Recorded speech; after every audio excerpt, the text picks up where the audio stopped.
This is Casey Helen Kamali, and here is a little part of her life story.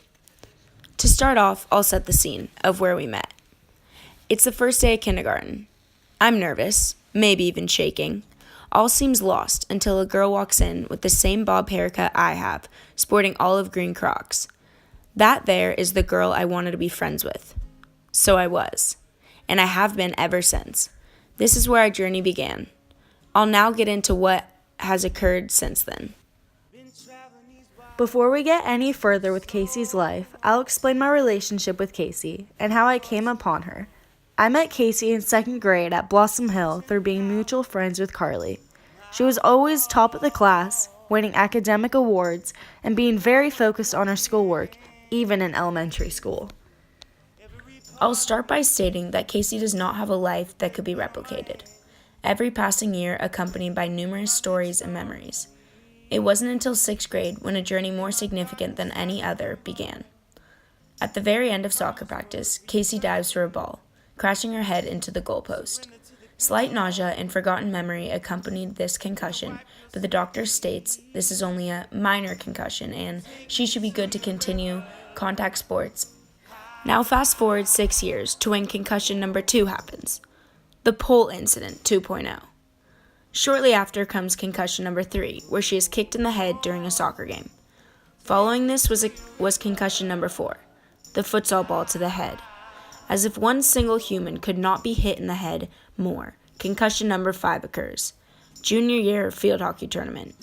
Head powerfully collides with the ground. With every concussion came a bigger cost. By the third concussion, Casey's doctors were talking about eliminating contact sports, which she had grown up around and played throughout her youth, where she had met many of her closest friends and biggest influencers. On top of this, her concussions caused her schooling to become jeopardized. 8th grade was the first time Casey's academics were majorly affected. She was denied the right to make up her midterm she had missed due to her concussion. Unfortunately, this marked the first of many times Casey has been turned down academically due to an illness that she has no control over. Throughout freshman year, her headaches persisted. She knew something felt different. She felt weaker than normal, causing her to miss a lot of school. Finally, at the end of her freshman year, Casey was diagnosed with POTS. So POTS stands for postural orthostatic tachycardia syndrome, and basically it means that every time I stand up, my veins don't contract enough to get the blood flowing back up to my brain. So essentially blood pools in my legs and my feet, and you get dizzy, headaches, you feel like you're gonna faint, or you do faint, or nausea, that kind of stuff. And yeah. Now let me rehash. Casey has 5 concussions and is therefore unable to play any contact sports. She is diagnosed with chronic migraine, which is defined as a headache occurring on 15 or more days per month for more than 3 months, along with her diagnosis of POTS. From freshman year on, attendance was slowly falling. Her constant headache and nausea left her attendance to be sporadic. School was put into the backseat as health was her priority. With this comes missing assignments, missing test scores, and insufficient class participation. In spite of her illness, Casey searches for something, anything that will rid her from her constant pain and ease her mind for long enough to catch her breath. She consults doctors, upwards of 10, but no one can give her a definite answer on how she can improve her health. Every one of them attempting to help her by starting her on new medications.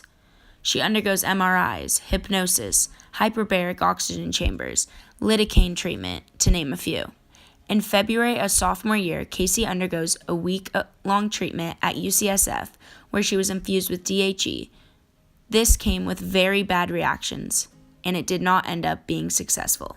At this point in her life, her necessary accommodations for her classes had been overseen and approved by the school, yet she still received negative feedback from her teachers. One even stated, "I don't think special ed kids like you should be able to take AP courses in the first place. All you do is ask for extensions and accommodations like you're so entitled to. It's a disgrace." Teachers continually disregard the legalized accommodations she has.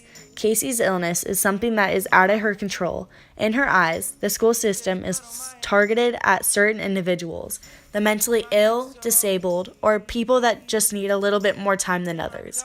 Anyone with any circumstance is worth an individual's time and should not be seen as a burden. Teachers and staff are required to make students feel welcomed no matter the state we present ourselves as. It has now dawned on her.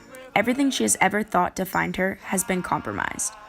What she used to feel defined success now consisted of things she was physically unable to do. Letdown after letdown, doctor after doctor, year after year, Casey begins to adapt to the challenges in her life. In an interview, Casey states, "I define myself differently now because I used to base so much of my identity on how well I did in school. So then as soon as I was taken out of school, I thought, oh, am I not smart anymore because I'm not doing well in school? Does that mean I'm a dumb person now? And I can't play sports, so now am I not an athlete? Now I can't do this, now I can't do that. This experience just totally stripped me of everything I thought that I was. I felt school and sports were my area. So when that was taken away from me, I wondered what did I have left? Through this whole process, I've come to see that your grades do not define you at all. The schooling choices you make in life do not define you and do not define your intelligence, and you can be the smartest person and the most mature and not be this straight-A perfect student." Having to deal with real-life problems at such a young age allowed Casey to perceive herself and her life in a different way than before. Still dealing with her illness today, Casey will forever value the quality over quantity of her friendships. She will be able to decipher between what's important in life and what's not spending time on. And lastly, she will never stop adapting her lifestyle to create a full life that she deserves to live.